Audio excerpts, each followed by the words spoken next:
All right, very warm welcome to everybody. Please be comfortable. Your video can be off. You don't have to have it on unless you want to, which is fine. For today's practice, I'd like to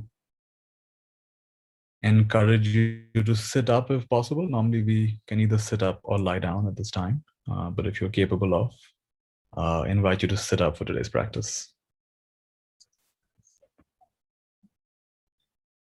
Some of you have been joining me for many days. Some of you may have come for the first time, so welcome. We typically practice for anywhere between 30 to 60 minutes. We just see how it goes. Invite you to reduce distractions. If your phone can be put on silent, unless you're using it to listen to this.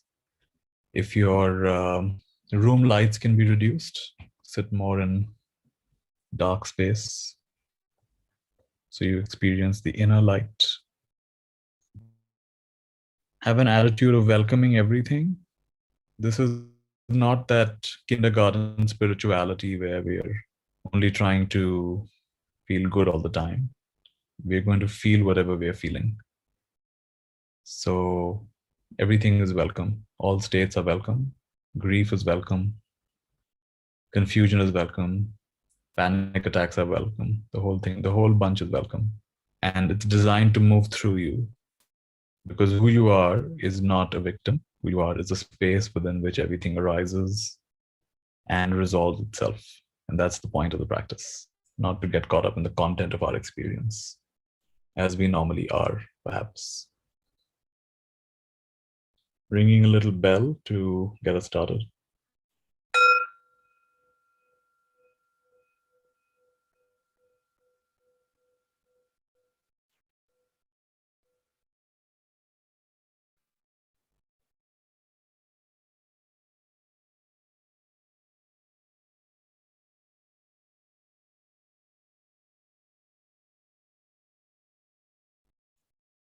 And even though there are several of us logged in here, and each of you have your own life circumstances, you've had your own events of your day.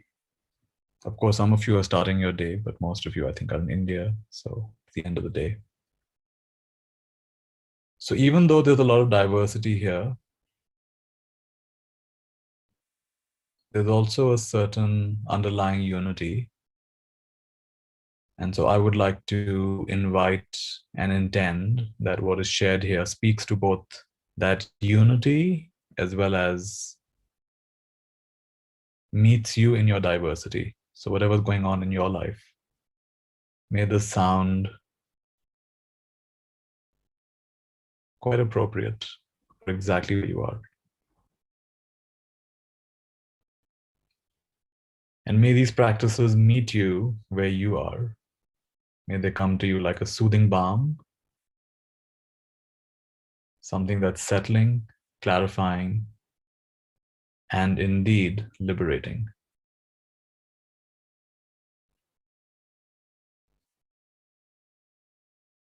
There can sometimes be a tendency to compare one meditation with another, and that's actually not very helpful. So enter each practice, each day, with a sense of emptiness, empty of expectation, empty of assumption, empty of preference. Don't assume a practice that feels good is necessarily better for you, and one that feels uncomfortable is necessarily bad for you or not good for you.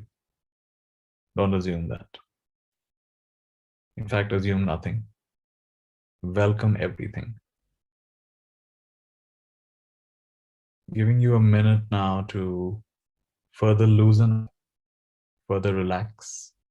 Some of you have just joined, and I've requested if you can sit up for today's practice.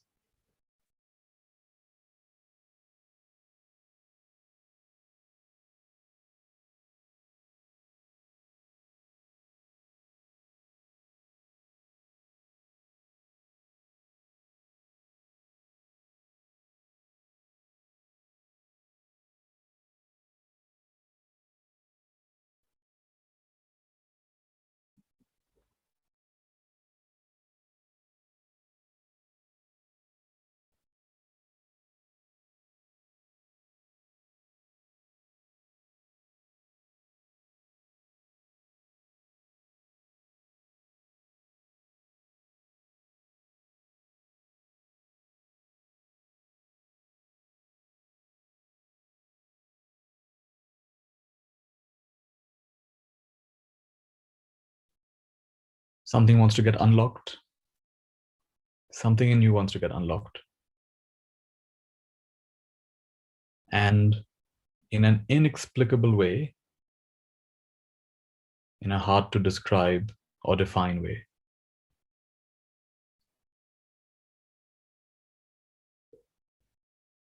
just attending these daily sessions, what needs to be unlocked gets unlocked.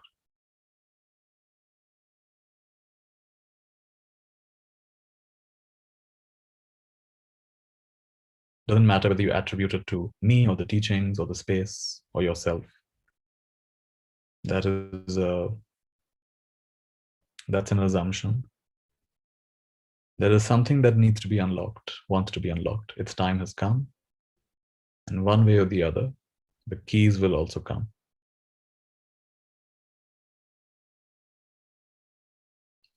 So in this session, I want you to have a sense that energetic keys are working on you at a physical level, at an energetic level, at the level of your light body, and at the level of your uncontrived consciousness itself, unhindered consciousness itself. And this unlocking is happening not merely by what I'm saying, it's happening even in the silence in between. The space itself is unlocking you.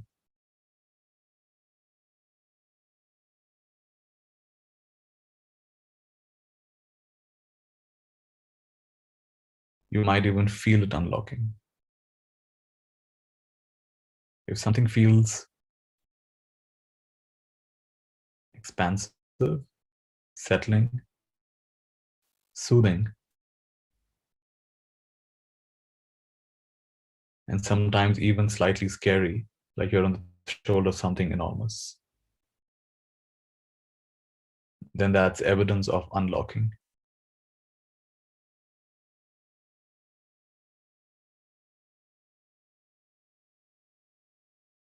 And sometimes even if you don't feel much, it's happening in an even more clean way.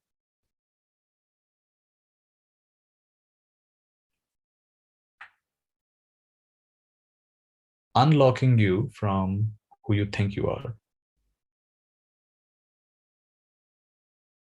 who you assume you are, the patterns you've habituated yourself, you've come to assume yourself to be, patterns of thinking, patterns of feeling, patterns of reacting, patterns of responding, behaving, patterns in everything.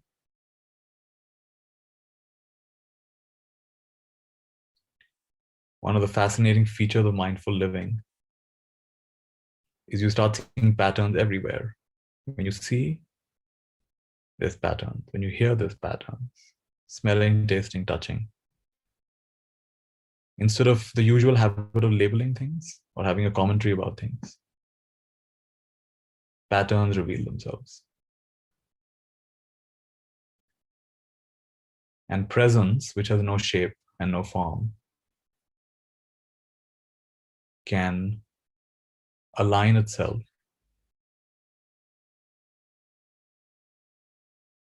with every pattern in a way that creates harmony and reveals underlying wholeness.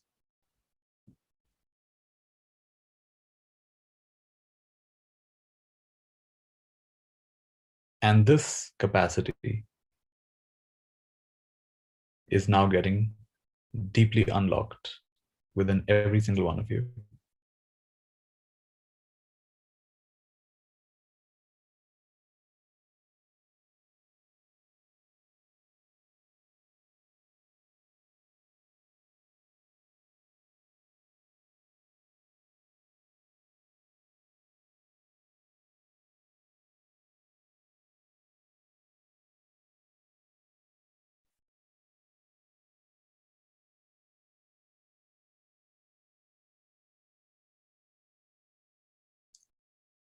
This beautiful question arose in the evening for me.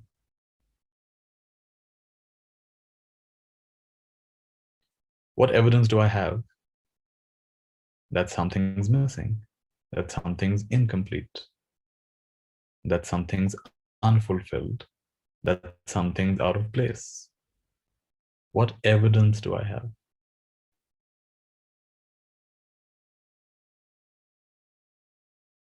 Led to a very natural and deep inquiry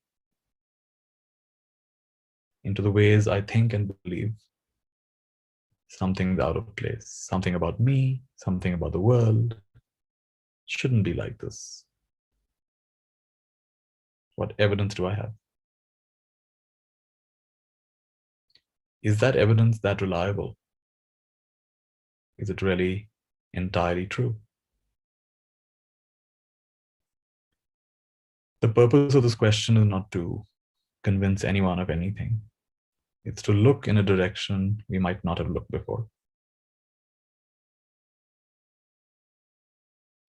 Each one of us can arrive at our own conclusion, better still, non-conclusion. Wonder.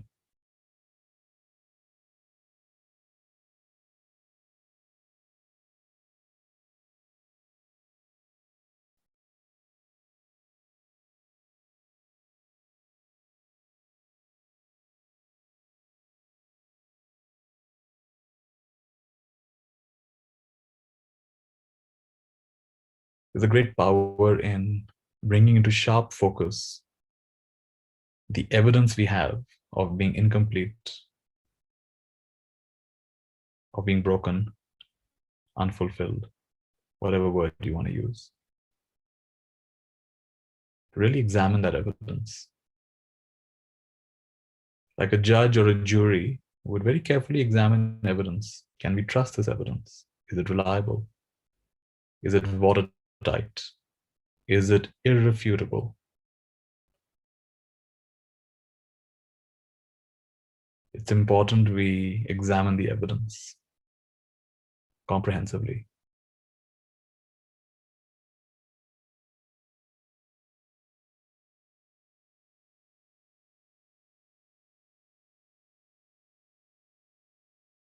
What's it like to be unlocked from the prison of false evidence appearing real, which is the full form of fear? False evidence appearing real. Who are you without this prison? This set of assumptions. Who are you without these sets of assumptions?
I can't help but feel that within each one of us,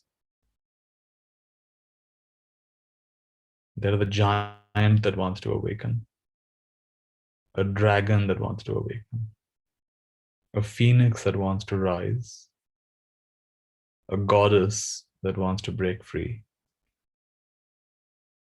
a god that wants to own his full inheritance.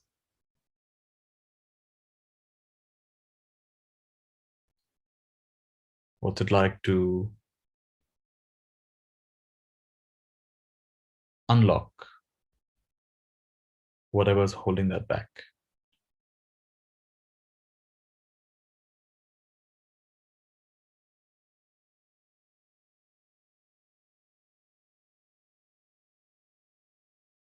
That one lock is enough to set in motion a series of cascading events that unshackle the full enormity, the full expansiveness of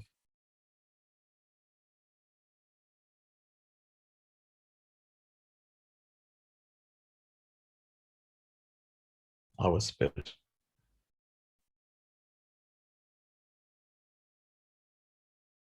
Our essence.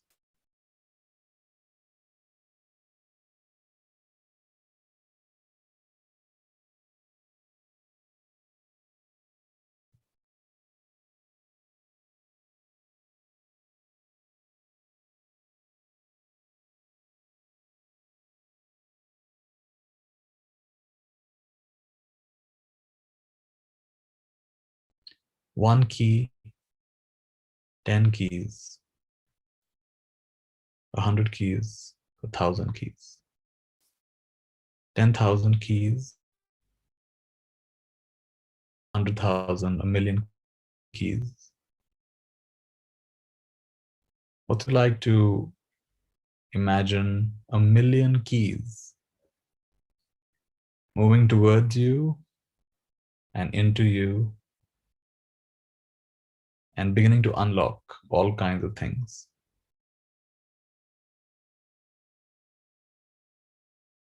Activating genius, activating resilience, activating forgotten wisdom,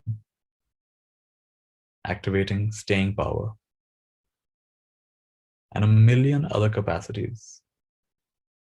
What's it like for these millions of keys? Each one is intelligent, knows exactly where to go at a physical level, at an energetic level, at a light body level, and at consciousness level itself. Unlocking, unlocking, unlocking. What's it like for you to feel yourself unlocking in this way?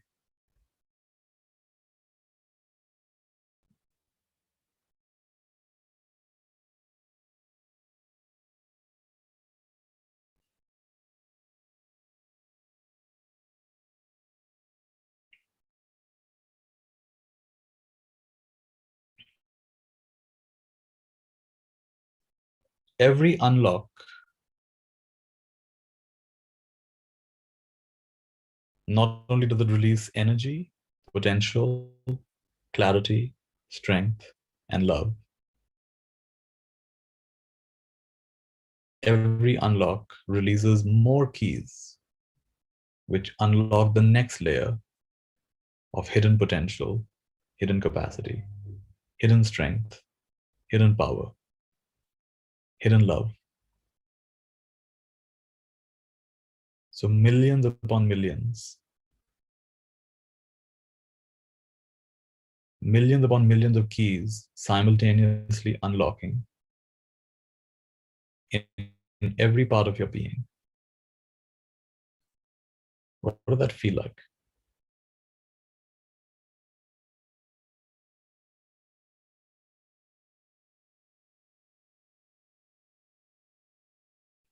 Unlocking health, unlocking immunity, unlocking infinite blessings.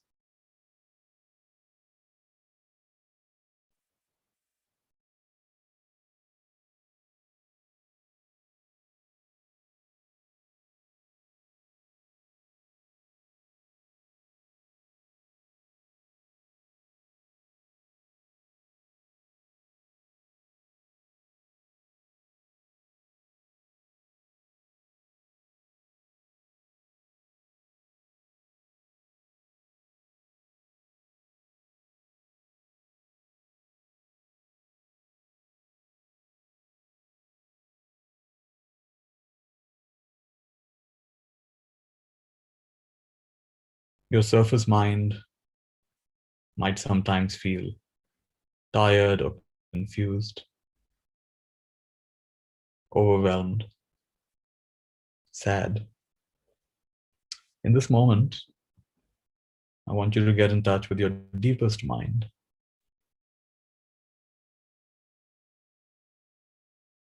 which just does not mind. It's okay to feel all of that. It's okay to have palpitation. It's okay to feel confused. It's okay to feel helpless. It's okay to feel angry. It's okay to feel all of that because it doesn't define you. In fact, it refines you. None of these states define you. They're meant to move through you. When the storm system moves through any place, it leaves the sky even clearer than before. Even clearer than before. You can see for miles and miles. All the air has been purified.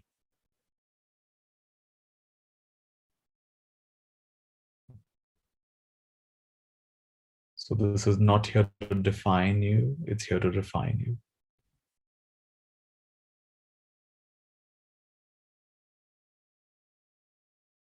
It's not here to confine you, it's here to refine you. Refine your understanding of you. It's all good medicine.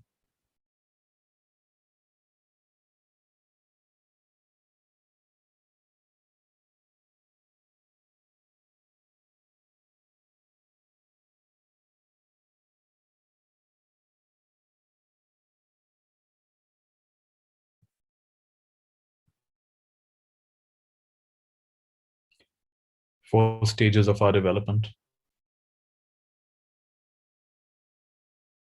From being sick to receiving medicine to dispensing medicine to being the medicine.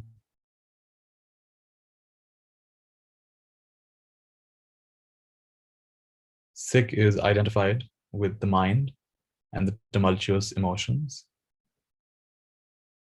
Receiving the medicine is hearing teachings like this, endeavoring to remember them, practice them, align yourself with them, and you forget and you come back. Dispensing medicine is when the medicine moves through you. You become a channel of blessings. So whether you're a doctor, whether you're a teacher, whether you're a parent, whatever role you have to play, the medicine moves through you as you empty yourself of any ideas you have about how capable or incapable you are. And you dispense, radiate, transmit the medicine. But as we know, that too can fluctuate, and we can have our own pockets of confusion and unworthiness and sometimes wondering if you're just a big imposter. So which is why the fourth stage is to become the medicine, be the medicine. You are the medicine. So whether or not you appear like a teacher in the world, whether or not anyone knows of you, you are the medicine. And in ways that the linear, logical, rational mind can never understand.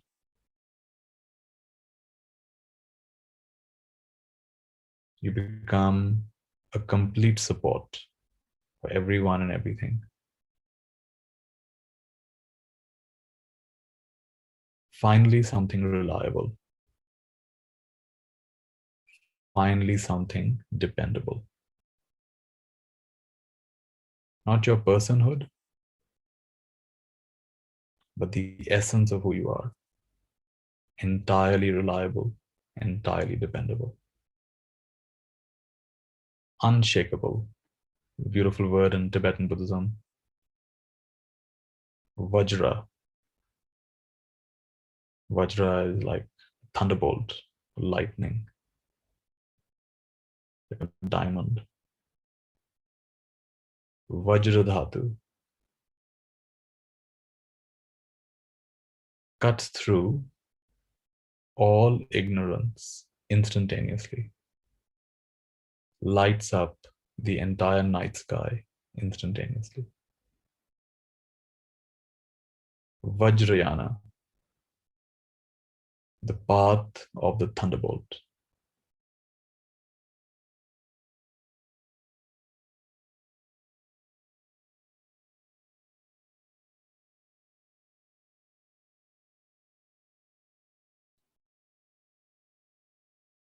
In Buddhism, we have Theravada, which says, practice the teachings of the Buddha. We have Mahayana, which says, follow the example of the Buddha. And we have Vajrayana, which says, awaken the Buddha within.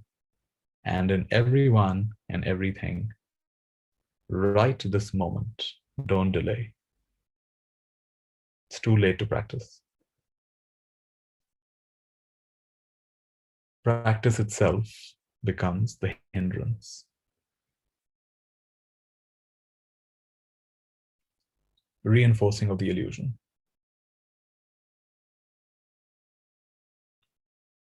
And all three teachings, strangely enough, are entirely true.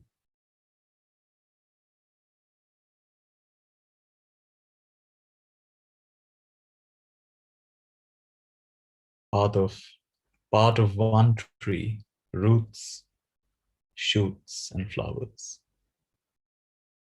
No flowers without the branches, no branches without the roots. To prefer one over the other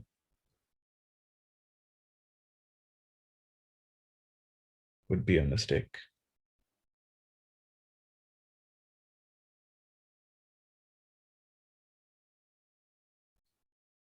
The great way is not difficult. Master Huineng says, the great way is not difficult for one who has no preferences. The great way is not difficult for one who has no preferences. Make the slightest distinction, however. Heaven and earth are set infinitely apart.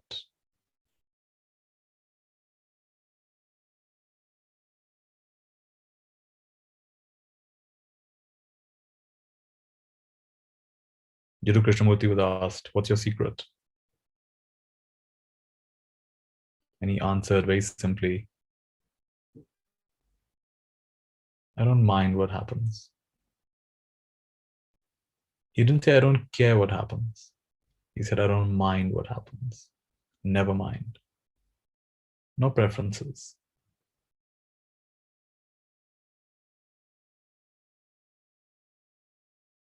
To such an extent, no preferences, that you could even have a preference, but it has no root. So there's no suffering.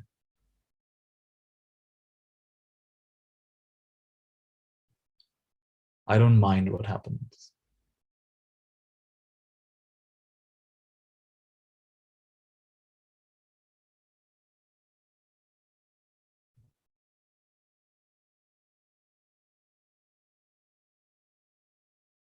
Never mind.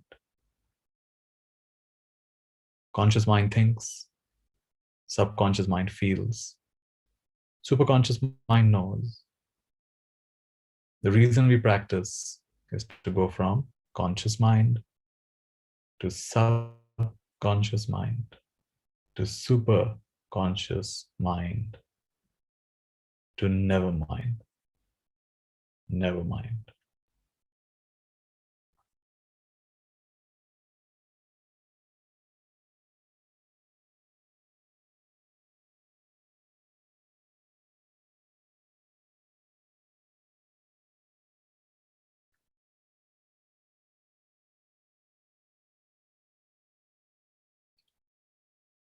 A lot of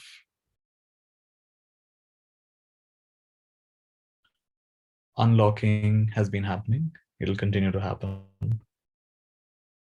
whether or not you realize it. A lot of unlocking has been happening, not just through what is said, through what is not said, through the triggering within you of these thought forms and the space within which that triggering is happening.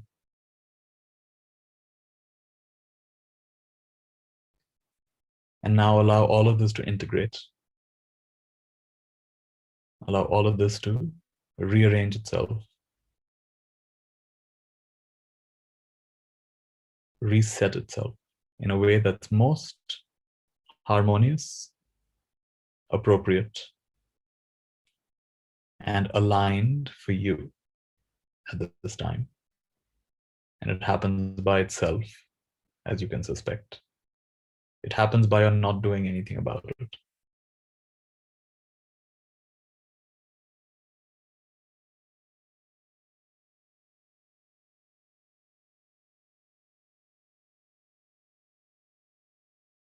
The tiresome habit of doing and controlling and planning. These are outdated parts of the operating system that are going to be phased out with each subsequent software upgrade. Less and less sense of doership,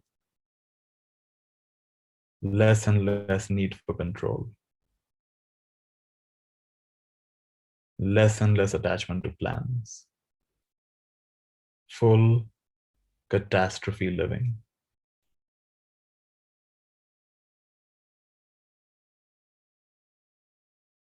Zen master was asked about meditation and enlightenment.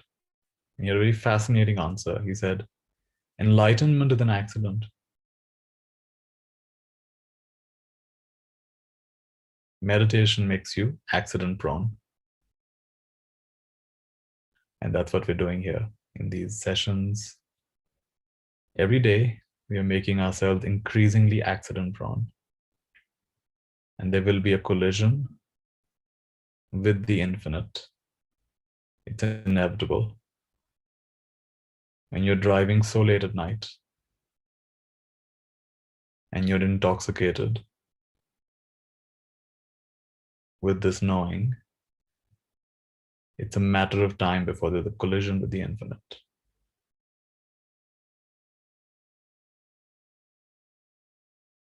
Enlightenment is an accident. Meditation makes you accident prone.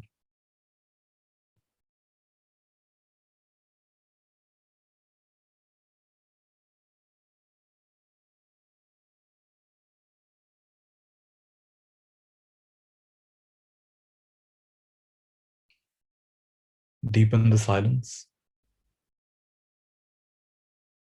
Forget everything that was said. Don't try to remember a thing.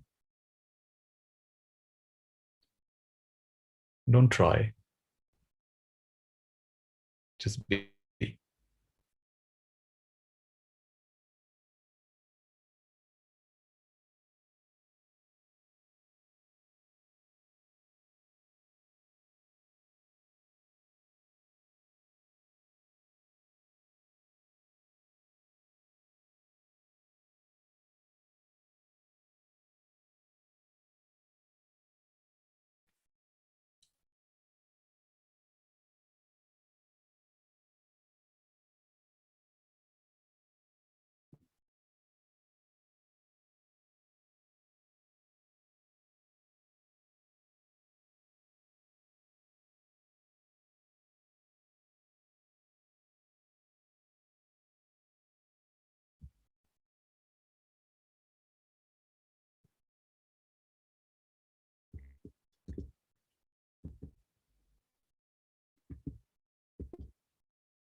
I'm going to play a song, Sarvam Brahmamayam.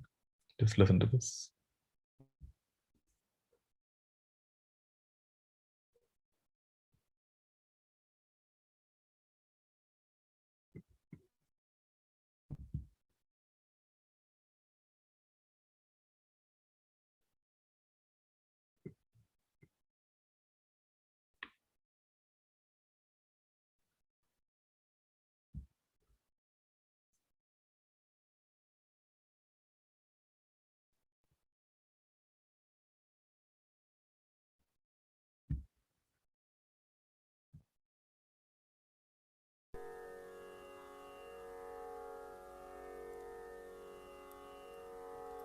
So this is one of favorite.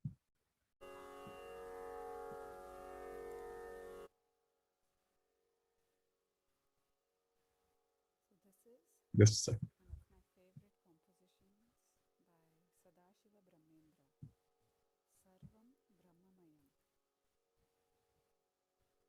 one of my favorite compositions by Sadashiva Brahmendra. Sarvam Brahmamayam.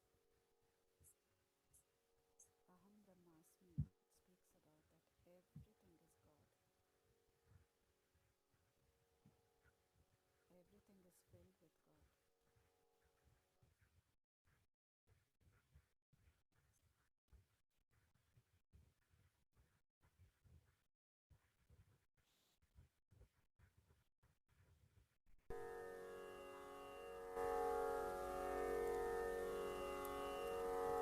So this is one of my favorite compositions by Sadashiva Brahmendra. Sarvam Brahmamayam. This is a composition that speaks about Aham Brahmasmi. It speaks about that everything is God. Everything is filled with God. Do not waste your life in judging, in criticizing, in pointing fingers, in blame. Realize that what you judge is again God, the Almighty. And just as Nithya says, God in clever disguise. So this is a tribute to each and every God in clever disguise. Known, unknown, seen, unseen, heard, unheard, across time and dimensions.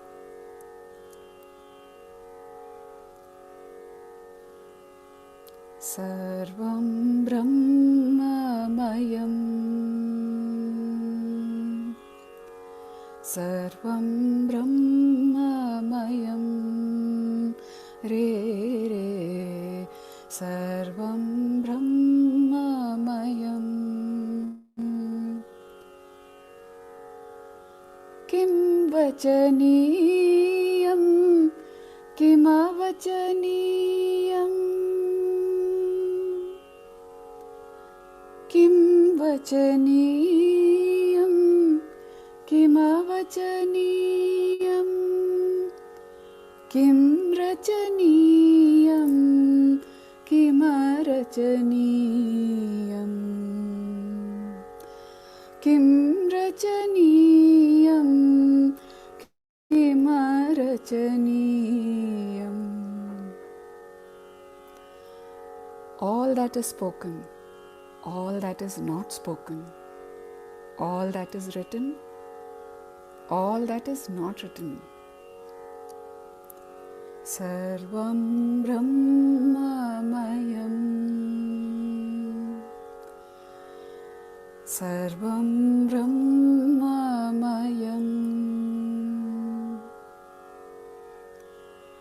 Kim Pathaniyam.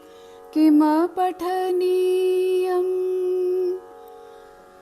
Kim Pathaniyam. Kim Pathaniyam. Kim Bhajaniyam.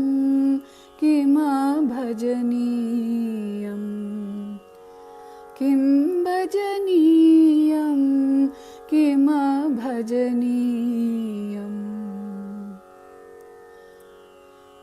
All that can be learnt, all that cannot be learnt, all that can be sung, and all that cannot be sung. Everything is filled with God. Everything is Him. Sarvam Brahmamayam. Re Re. Sarvam Brahmamayam. Kim bodhavyam. Kim abodhavyam. Kim bodhavyam, kim abodhavyam, kim bhoktavyam, kim abhoktavyam, kim bhoktavyam, kim abhoktavyam. All that can be taught, all that cannot be taught. All that can be enjoyed and all that cannot be enjoyed. All is Him. Everything is Him. Sarvam Brahmamayam. Re Re. Sarvam Brahmamayam.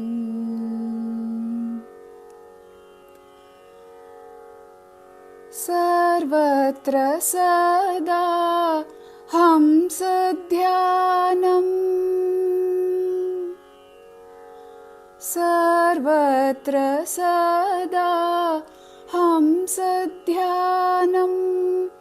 Kartavyam bho mukti vidhanam. Kartavyam bho mukti nidhanam. In all places that meditation of the Hamsa scale,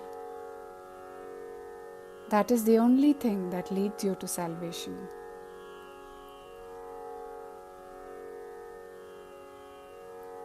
Just meditate on His name and attain salvation. Sarvam Brahmamayam. Re Re. Sarvam Brahmamayam.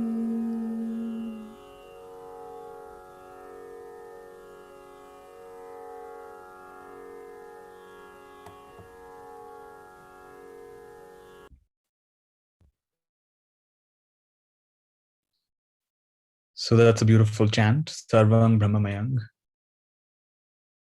All is that God, G-O-D, grand overall design, the underlying intelligence that animates all things. Undefinable, unfathomable. You cannot know it because it is the eternal knower. You cannot experience it because it is the eternal experiencer. So you can just submit, you can just rest, surrender. And toward the end, she said, Sarvatra sada hamsa jnanam kartavyabhyo mukti vidhanam. So she's saying that, how do you recognize this? You meditate on the Hamsa.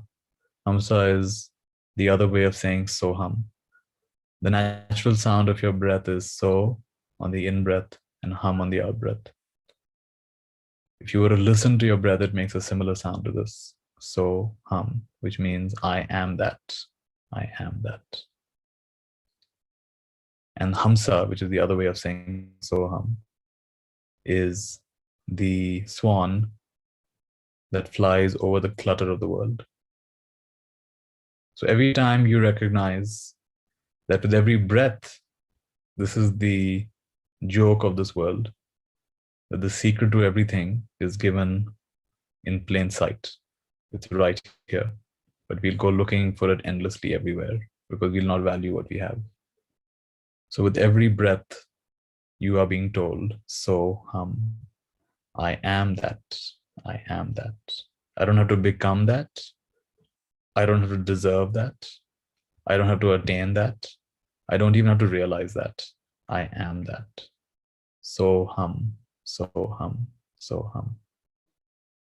And so hum releases Hamsa, Hamsa, Hamsa, the freedom of the swan flying over the clutter of the world. And that is Mukti Vidanam. That is what gives us liberation. That recognition is what gives us liberation. So every time you see yourself as separate, welcome to the dream within the dream. And every time you awaken to the dream, to even the sense of separateness that feels so real, then in that moment, Hamsa, you are free. You are free. The Buddha said on his enlightenment, the moment of his enlightenment,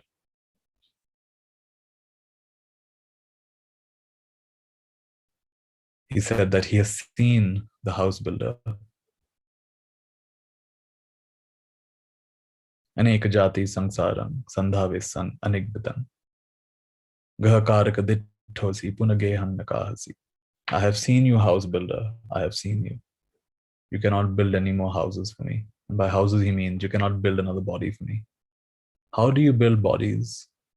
Because each time in every incarnation, I have seen myself as incomplete. I have seen myself as separate. I've seen myself as needing something more power, more fame, more love, more acceptance, better parents, more influence, more anything. And that leads to womb after womb after womb. Gahakaraka dithosi, I've seen you now. Punagehang nakahasi.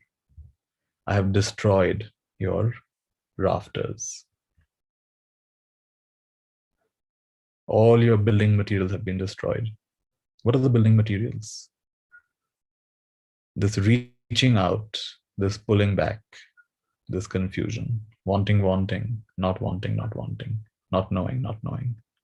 All three are instantaneously destroyed in the moment of so hum, I am that. It's only when you imagine you are this and that the confusion comes. But when you know you are that, you're the sum total of all of it. In that instant, there is freedom. And of course, we forget again. And that's how it goes. We remember to forget, we forget to remember. And that's the game that God has chosen to play for some reason or the other. So play the game. Hasiba, Kheliba, Dhariba Dhyanam. Laugh at the ridiculousness of it all. See it like a big game, even if it makes you cry. And Dhariba Dhyanam, keep penetrating the illusion again and again, again and again. So hum, Hamsa, Hamsa, Sarvang Brahmamayam. If you don't see God in all, you won't see God at all. So may the blessings of all teachers, all masters, all saints, all lineages, all traditions, all ancestral lines, may the blessings of all, in all, the omnipresence, the omnipotence, may the fullness of your own being, the highest self that is always smiling on all your struggles, knowing you're the fledgling breaking out of an egg. You're destined to awaken to something far more magnificent than you can currently imagine. So with that recognition and with that trust, you can all take a slow deep breath.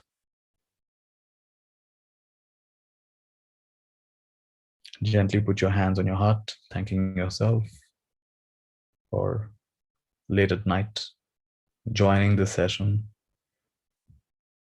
sitting through the session, sitting through whatever came up in the session, and giving yourself the best possible gift that you could. The gift of your own presence, the gift of your own attention, the most invaluable thing of all.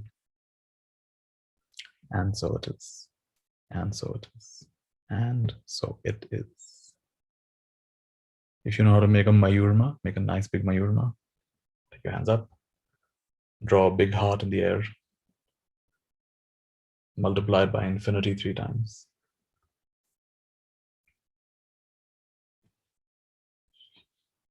Bring your hands back to your heart and we say together, Mayurma, Mayurma.